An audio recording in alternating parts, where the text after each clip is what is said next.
You're running a successful consulting business, but something's not right. You're working more hours, but not seeing the proportional growth. Every decision still comes through you. Every proposal needs your touch. You know there's a better way. You're not just sure what it is. You're listening to the Paul Higgins podcast. I'm Paul, and I help consultants build businesses that don't require them to be at the center of everything. I spent 18 years at Coca-Cola, then built and sold my own consulting business. Along the way, I learned that working harder isn't the answer. Building better systems is. Each week, I sit down with consultants who's cracked the code on scalable growth and experts who support them. Real conversations and how they broke through the bottleneck and built businesses that work without them. Let's dive in. Struggling to get Microsoft's attention as a small partner? You're not alone. Most 1 to 10 person Microsoft partners are invisible to the 30,000 person Microsoft sales force, missing out on millions in pipeline opportunities while bigger partners dominate the conversation. Hello, I'm Paul, and welcome to episode 640 of my podcast. In this episode, I talk to Rob Fegan from RYZE, RYZE Partners. You're going to learn a lot from Rob. In particular, the 4 critical areas most Microsoft partners get wrong that keep them invisible to Microsoft. How to leverage Microsoft's Partner Center and Commerce Incentives Fund to access thousands in funded engagements. Why connecting with AI specialists, not just account executives, is the key to unlocking Microsoft's new fiscal year priorities. Rob has spent 15 years in the Microsoft ecosystem, building his own practice from zero to millions in annual revenue before a successful exit. Now through RYZE Partners, he helps SMB Microsoft partners escape what he calls SOS mode, being stuck, overlooked, and sidelined, using his proven 4-phase framework that turns Microsoft field teams into your biggest sales asset. What I'll do now is hand you over to Rob from RYZE-partners.com. All the links will be in the show notes. Great to have you here, Rob. Looking forward to it, Paul. It's been great to get to catch up with you, and looking forward to our conversation today.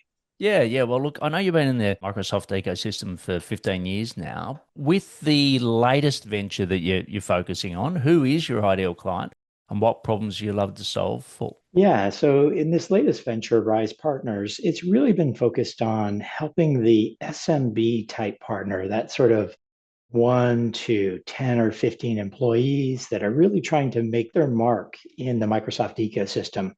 And this new venture is really to help them scale and grow their businesses. Right. And what are some of the common problems that you see them having? Yeah, there's really, I think there's 4 buckets that the problems fall into for me. And the first one is around messaging. People understand how to talk to their customer, they understand how to articulate the value of what they do, but they miss the mark when they're trying to explain it to Microsoft. So, and I think this holds true with a lot of the hyperscalers, but Microsoft in particular, when you're talking to them, you have to be able to convey a message that is unique to them or touches on the hot buttons for them, not just the customer problem, but their problem as Microsoft. So that's one of the big ones. And then leveraging the tools that Microsoft provides is another one. People overlook a lot of the tools that Microsoft makes available.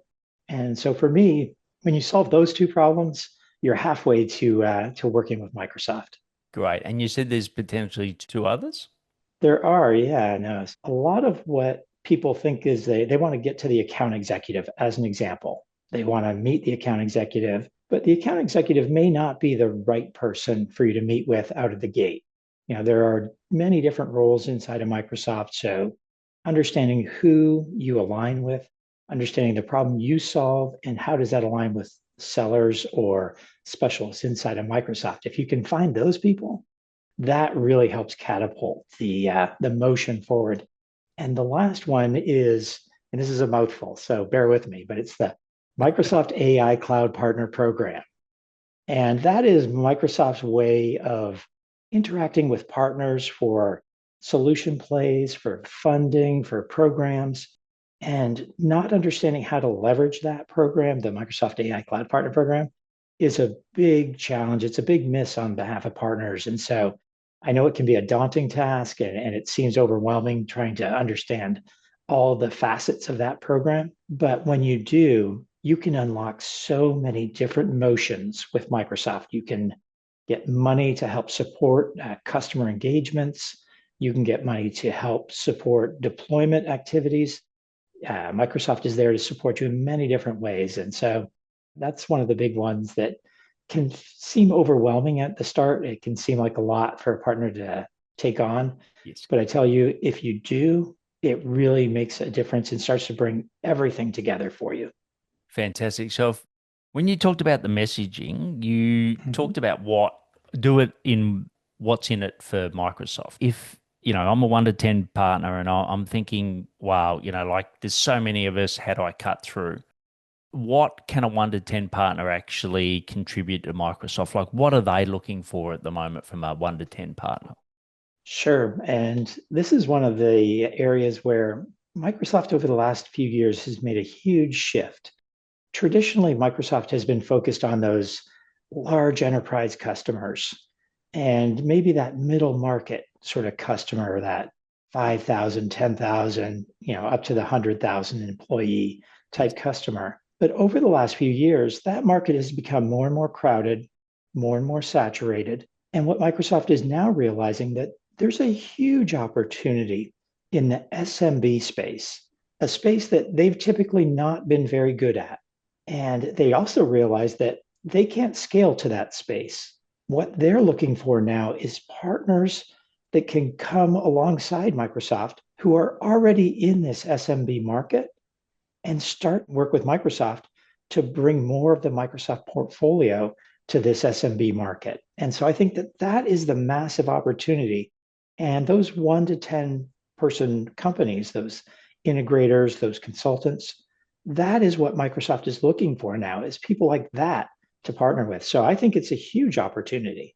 Yeah, great. And how's Microsoft measuring the success? That is the $1 million question right there. And it goes back to what I talked about leveraging the tools that Microsoft provides.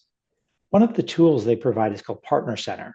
And everything you do, every project that you take on, every sales motion you undertake, if you capture that in Partner Center, you now expose that to Microsoft to measure the impact you're making.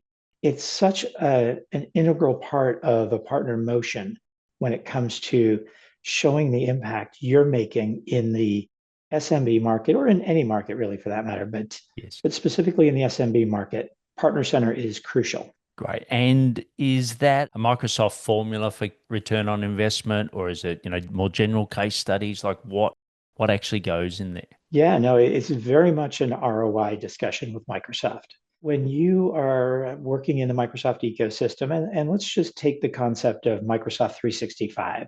So Yes. your traditional productivity suite, SharePoint, OneDrive, Microsoft measures the number of licenses that you deploy at any given customer, both as an individual customer and then as a combination of all of your customers. So they're looking at the investment you're making.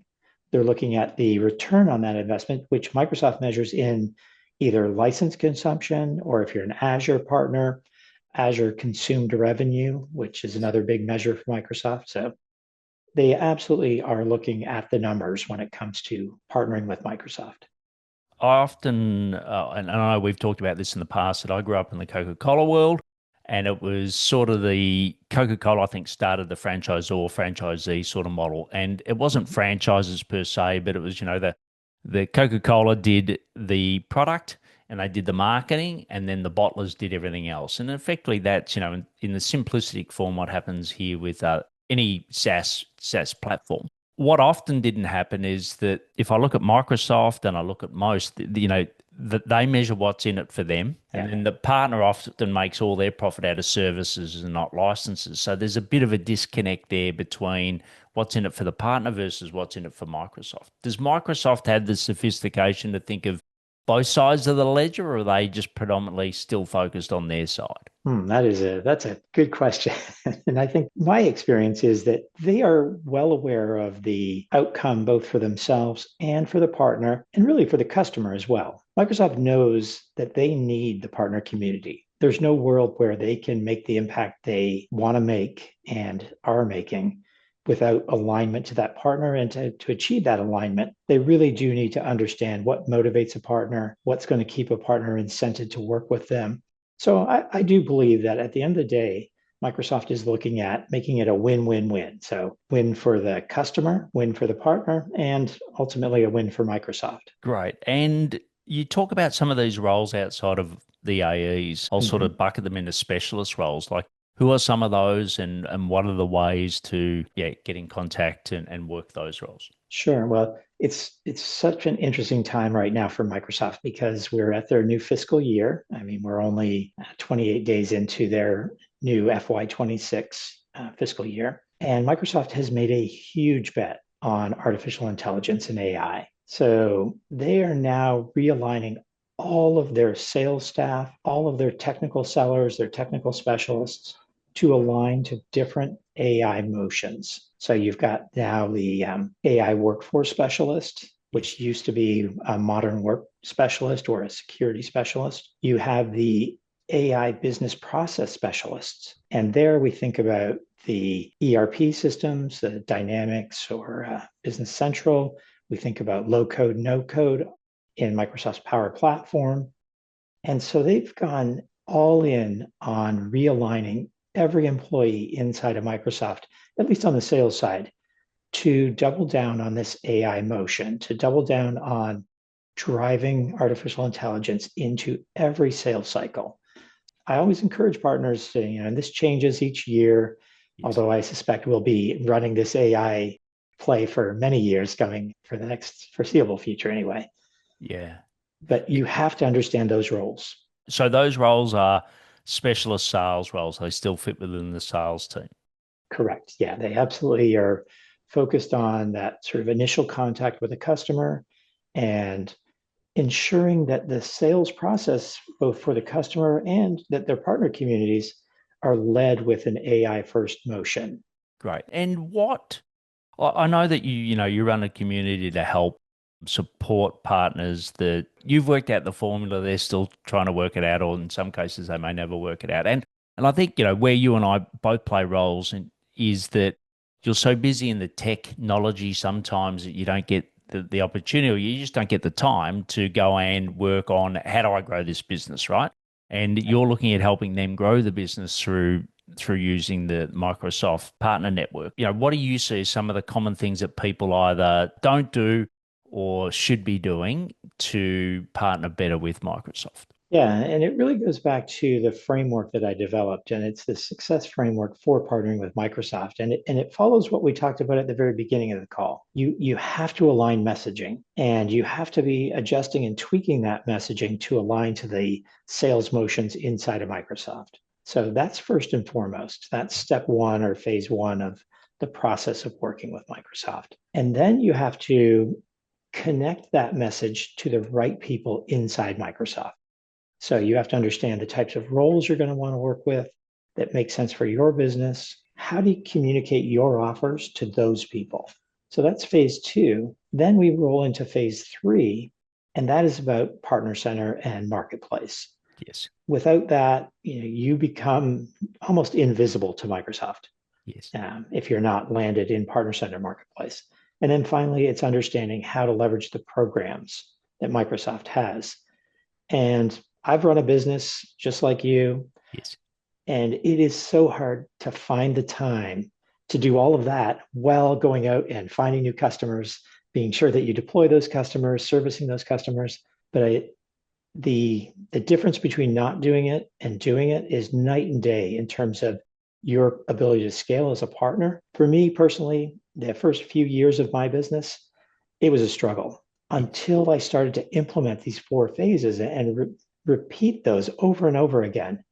That changed the trajectory of my business because now I had an entire 30,000 person sales force helping me out. And even within that sort of 30,000, I only really worked closely with 10 or 15, but they were able to deliver millions of dollars in opportunities to my pipeline quarterly. I mean, it just changed because they knew that when they brought me in and I was following this process, it helped them just as much as it helped their customer.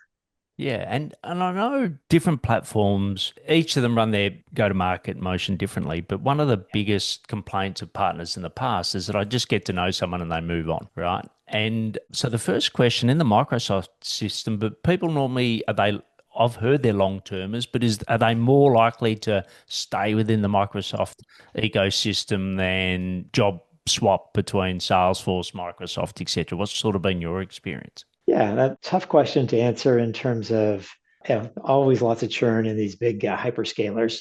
But my experience is that the successful reps inside of Microsoft stay for the long haul. The Yeah. really good ones, the ones that understand how to leverage partners, the ones that understand how to work the Microsoft system from their end, they end up staying for years and you can work with them for years.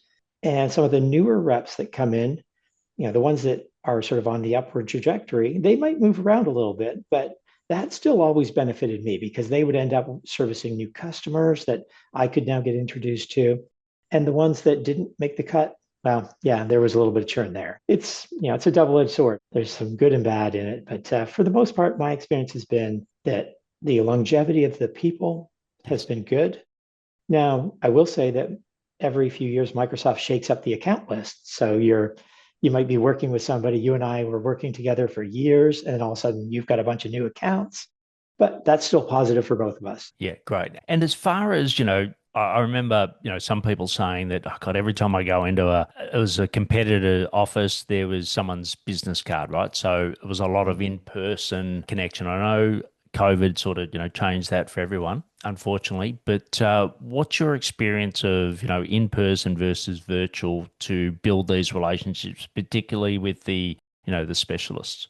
My experience has been that the use of the virtual environment has been great for me. I've been able to scale.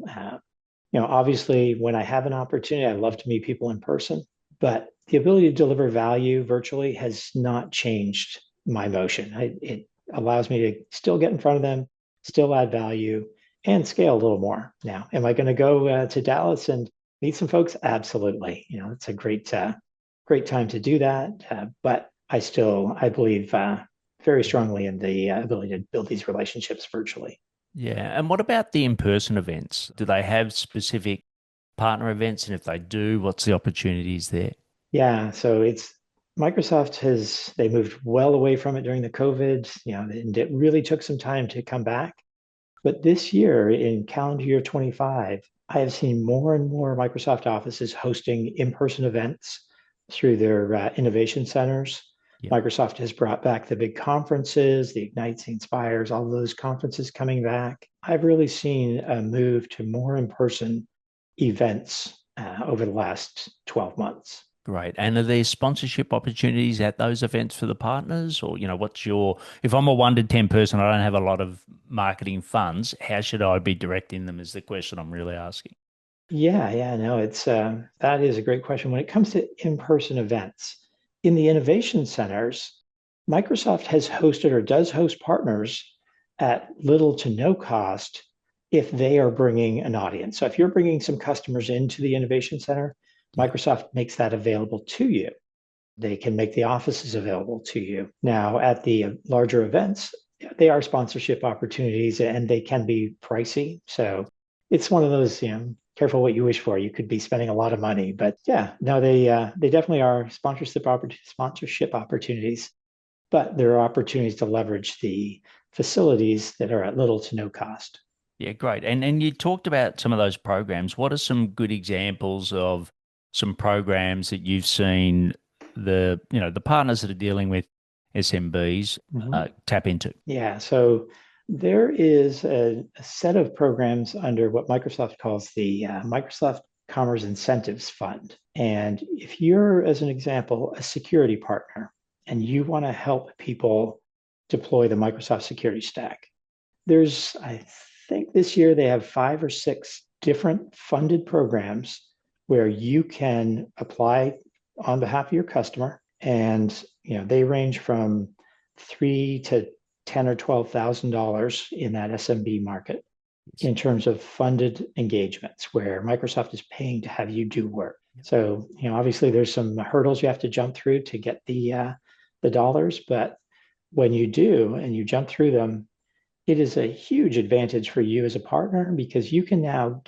work with your customer, get the software deployed, get them trained, and help them take advantage of that platform. Great. And I'm assuming in the community that you're running, how would you specifically help someone get access to those funds so they're not starting from, ground zero? Yeah, no, it's really helping them understand the process they need to go through. Everybody says, yep, I'd like the money, like just get me the money. But there's a bunch of steps you go through and there's an order you go through them. And part of what we do in the RYZE operating system, which is our community, we walk them through those steps. So you'll know that step one here, once you've done that, move to step two, to step three, and now you're qualified. You can go apply for the funds that make sense. It's really about just laying down the journey for them. There's so much information when it comes to Microsoft, and Microsoft tries to put it all out there, but in doing that, it's a sea of information that would take you months, if not years, to wade through if you had to do it on your own. Yeah, and I think when we spoke prior to the podcast, it's just that the pace of change and even you trying to keep up with it is difficult. But it's the economies of scale, right? If Rob's doing it on your behalf, well, then once again you can be working on the things that only you can do in your business. So it's a good collaboration there. And just a reminder, we're talking to Rob Fegan, episode 640, and Rob's details will be in the show notes. So RYZE YZE-partners.com. So that'll be in the show notes. But just tell us a little bit about if I'm listening to you, Rob, and saying, I know that I've got to make this a better income stream for me and my business, and I know I'm not going to do it by myself. How would RYZE community help me? Just sort of take me through the high level of, what happens within RYZE. Yeah, once you join the community, then you get access to all the information that you need in an organized fashion. So we talked about the 4 phases. Well, I take you through each of the phases. Here's the kind of messaging that you need to develop. Here's how you develop that messaging. Then we talked about the people. Okay, here's the types of roles you should be looking for. Here's ways to go about finding these people. Here's how to keep in touch with them. So you've got that down. Then we take you through Partner Center and say, okay, here's the top 3 things you need to worry about. There's 100 things you could worry about. Yes. But as an SMB partner, if you do these 3 or 4 things, you will be much better off than you were before you started. So we just lay those out, make sure you understand them. And then finally, we walk you through the different programs inside Microsoft or the Microsoft AI Cloud Partner Program. So you don't have to go digging for them. It's all there. It's laid out. It took me years to start to develop it all and to find it. And to your point, it changes every 12 months. So you've got to go back and refresh it. So that's the goal of the community, is to really enable people to get through all this information quickly, get it, the processes built into their business, and then move on with the business of selling. How's it structured? Is it, like a weekly call, or is it just resources online available at self-paced? Like, what's the mechanics of how they're absorbing this? So we put all the information online so you can absorb it at your own pace. But we hold a call every Tuesday. We call it Patch Tuesdays to fix the operating system for you. Yeah. And you can join. There's a quick lesson at the beginning of the call, and then we open it up for Q&A. And we also do a hot seat, or we have guests come in and talk. It's really designed to be quick hitting, get the information you need, and move on. Great. And with the people that have come in so far, what's been the low hanging fruit? Out of all the things that we've talked about, there is a 4-stage process, but what's been the quickest wins you've seen people gain from coming in? Yeah, I think that a lot of what we see, at least at the beginning of a person's journey, is some of the steps they're missing that are critical. So in Partner Center, there's a couple things that if you're not doing, you just won't be relevant to Microsoft ever. Right. So we try and be sure that those are fixed right away. We want to be sure that when you start, that you're at least getting going, or you've built the foundation so that Microsoft can see you as you start to make a bigger impact because people start to make an impact. If they're not getting measured, it doesn't make a difference in the eyes of Microsoft. That's probably the biggest miss we see for partners coming in, is that they're not capturing the impact right out of the gate. And that's all done through Partner Center. Great. And I know that each of the platforms, in particular HubSpot and Google, have changed. Some of the changes have been either reducing the time of license fees or reducing the amount of license fees over the time. So HubSpot was, from open-ended to 3 years, and for Google, they basically reduced the percentage.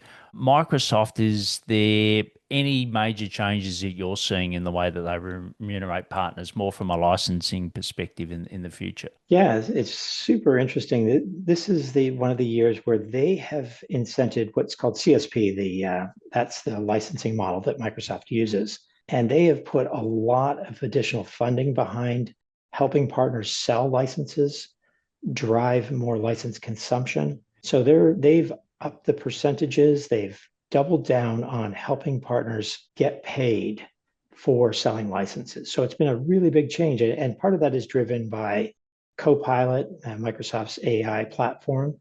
They want to see partners driving those Copilot sales. So there's all kinds of money behind the initiative around Copilot and AI in general. All of the AI platforms have really seen a huge increase in their ability to get funding for partners and drive those sales. Fantastic. All right. Well, look, what we're going to do is pause and thank our sponsors, and then we're going to go to the rapid fire section. So we'll be back in a moment. Brilliant execution, terrible strategy. You can solve any client problem, but you're stuck in the same revenue patterns, same deal sizes, same time for money trap. I'm Paul, and I built and sold a 7-figure consulting business, but here's what I've learned mentoring other consultants. The real breakthroughs happen when you combine my experience with live problem solving of people going through exactly what you're facing now. In my group program, Steve works through his VA delegation challenge with Jed. Jed shares what's actually working. Andrew tests his pricing strategy with Casey, and Casey demonstrates his client onboarding system. Everyone's figuring it out together with my guidance based on what I learned the hard way. It's not theory, it's real-time strategic thinking with consultants in the trenches plus someone who's already made the journey. Stop grinding alone. Start thinking strategically. Go to paulhigginsmentoring.com/WWM. That's paulhigginsmentoring.com/WWM. Awesome. So, Rob, ready for the rapid fire? Let's do it. All right. The first question is, we just talked about AI. And for you personally, what are some things, maybe within the Microsoft ecosystem that aren't common? We all know Copilot, but it might be within the Microsoft ecosystem, might be out, that you're loving at the moment. Yeah, it's for me, the concept of agents and really starting to create this digital workforce. I think that has the ability to change the game. Yeah, I'm looking at it for my business. I'm looking at how can I leverage it. Yes. I look at it from the lens of my partners and how can they drive more revenue? How can they sell into their customer base using this methodology or this approach of a digital workforce? How can that change their customers' top line, bottom line? So I think there's a huge opportunity around agents. Yeah, and I think the whole, we're recording this in July. It's coming out in October of 25. But just the whole way that we interact with our web browsers. So whether you're Chrome or Microsoft's version, there's going to be a whole lot of actions where computers are talking to computers from your browser, I think, is where it's all headed. So it's very exciting. The next one is go to market. So even for your partner business, let's not talk community, but your partner business, what's been a go to market other than Microsoft that's pleasantly surprised you? For me, it's been around LinkedIn and the ability to disseminate information quickly. For me, I'm all about education. Yes. I love to share what I've got. I love to share what I know and what I've learned. And LinkedIn has been one of the best ways for me to do that. And so for me, that's really been a huge part of my go-to-market has been leveraging social and specifically LinkedIn. Yeah, brilliant. The next is, where do you go? I know you've been in the ecosystem for 15 years, but where do you go to find more about how to grow your business? And it may be the community, back to RYZE, that we're talking about here. Yeah, so interesting is that for me, that has been AI. I have been pushing the limits on how do I self-coach? How do Yes. I leverage AI to coach myself? And how do I bring all the ton of information that's out there? There's a lot of authors I follow, a lot of content that I think is very valuable, and trying to integrate that into my daily routine and to scale my own personal coaching. For me, it's AI. I'm all in. Yeah, that's brilliant. That's brilliant. Been following a similar journey. And the last one is, you've been, as I said, in the ecosystem for 15 years. What do you know now that you wish you had known earlier? For me, it was having a better appreciation of that win-win-win formula. So the customer wins, I win, and in this case, Microsoft, but any hyperscaler. Had I really understood that simple formula 15 years ago or 10 years ago, I think it would have been a totally different journey. So I remember when I was in, corporate, we used to have whiteboards, and everyone, my team used to go, here he goes again. It's the three-way circle. Okay, what's the wins from each perspective? So yeah, well yeah, said. So once again, this is episode 640, and we'll have all the links in the show notes to ryze-partners.com. But Rob, thanks for coming and sharing your knowledge. And I highly recommend, if you're a Microsoft partner and you're trying to figure this all out yourself, there's a shortcut. And Rob's is not just created it because he thinks there's a huge opportunity. He's created it because he's been in the ecosystem, right? He's built it from his own experience and his own success, we said in the bio. So take advantage of that. And Rob, once again, thanks for coming on today. this was great, Paul. Thank you.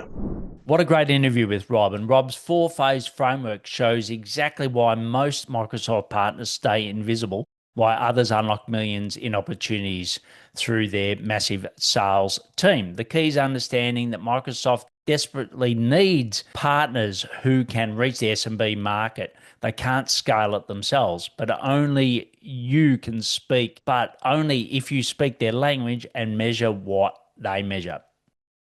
Reach out to Rob Fegan on LinkedIn and thank him and ask him questions. As you can tell, he's incredibly knowledgeable. You can find more about RYZE, RYZE, Partners Community at RYZE-partners.com. Once again, the link is going to be in the show notes. And for Paul Higgins podcast listeners, that's right, that's you, Rob is offering $500 off his annual community membership. Just use code PHM500, that's PHM500, at checkout to claim that discount.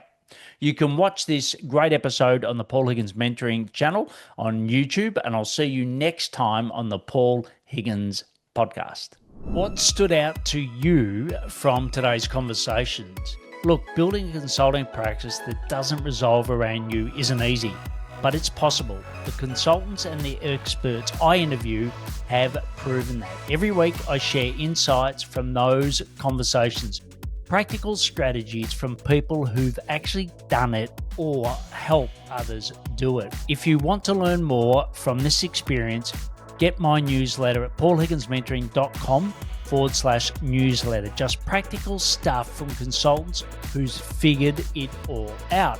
And if this was helpful, share it with another consultant. We're all trying to crack the same code. Thanks for listening.